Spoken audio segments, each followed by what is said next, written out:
एक परेशान आदमी की कहानी। नीरज एक बहुत ही साधारण व्यक्ति था।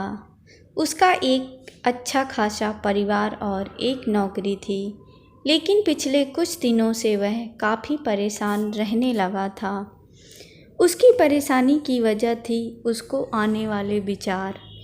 उसे लगता था कि वह दुनिया का सबसे बदनसीब आदमी है। पूरे घर का खर्च उसे अकेले उठाना पड़ता है। घर में सबकी जिम्मेदारियां भी उसी के कंधे पर हैं। नीरज की परेशानियां उसके चेहरे पर साफ दिखने लगी थीं। वो बात बात पर गुस्सा हो जाता। उसका चिड़चिड़ापन दिन प्रतिदिन बढ़ता ही जा रहा था। एक दिन नीरज अपने घर में ऐसे ही परेशान सा बैठा हुआ था।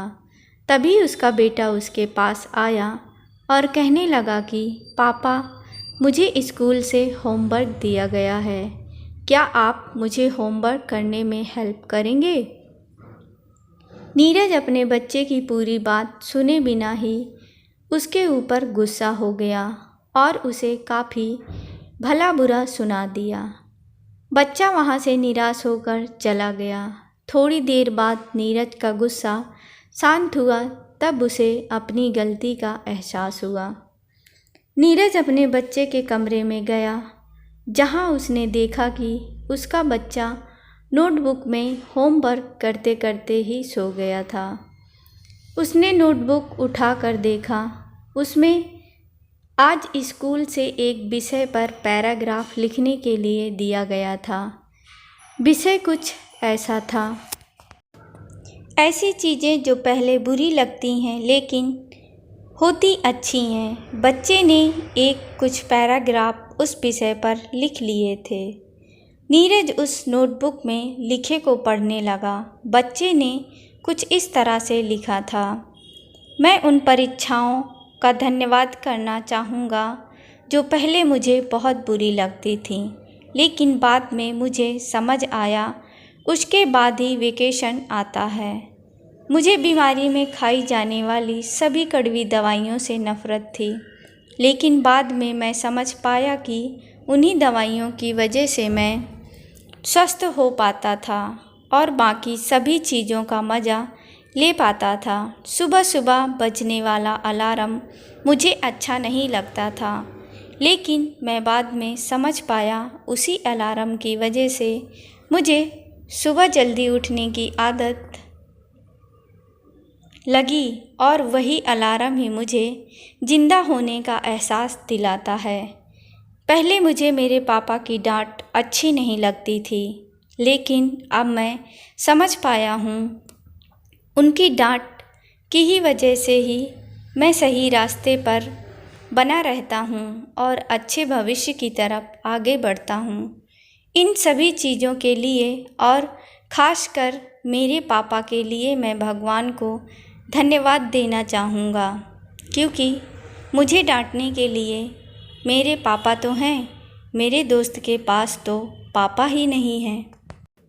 मेरे पापा ही मेरी सारी ज़रूरतें पूरी करते हैं। कभी कभार डांटते भी हैं तो मेरे भले के लिए। अपने बेटे के विचार उस नोटबुक पर पढ़कर नीरज गहरी सोच में पड़ गया। बेटे के लिखे हुए विचार उसके दिमाग में घूमने लगे। उसे लगा जैसे वह कई दिनों से किसी गहरी नींद में सो रहा था और उस नोटबुक को पढ़ने से उसकी नींद खुल गई हो। नीरज ने पेन और नोटबुक ली और अपने विचार लिखना शुरू किए। नीरज ने लिखा कि मुझे अपने घर का सारा खर्च उठाना पड़ता है। इसका मतलब है मेरे पास एक बहुत अच्छा घर है और नौकरी भी। यह उन लोगों से कहीं बेहतर है जिनके पास घर या नौकरी नहीं है। सबकी जिम्मेदारी मुझे निभानी पड़ी है। इसका मतलब है मेरे पास अपना एक परिवार है। मतलब मैं उन सभी लोगों से ज़्यादा खुशनसीब हूँ जो अकेले या अनाथ हैं। नीरज ऐसे ही एक के बाद एक अपनी सारी परेशानियाँ लिखता गया और उन परेशानियों का दूसरा पहलू, जो कि पूरी तरह पॉजिटिव था। ये सब करने के बाद उसका मन और दिमाग बिल्कुल हल्का हो गया। उसे लगा जैसे जिन्हें वो परेशानियां समझ रहा था वो कोई परेशानियां थी ही नहीं। दोस्तों, हम में से कई लोग अपने जीवन में घटने वाली हर घटनाओं को नकारात्मक दृष्टि से देखते हैं और हमेशा दुखी रहते हैं। हमें हर समस्या या परेशानी को सकारात्मक दृष्टि से देखना चाहिए। जिस दिन से हम ऐसा करने लगेंगे उस दिन से हमारी हर समस्या गायब हो जाएगी, क्योंकि कोई भी समस्या एक नेगेटिव विचार से ज़्यादा कुछ नहीं होती है। दोस्तों, कहानी अच्छी लगे तो प्लीज़ लाइक और सब्सक्राइब ज़रूर करिएगा।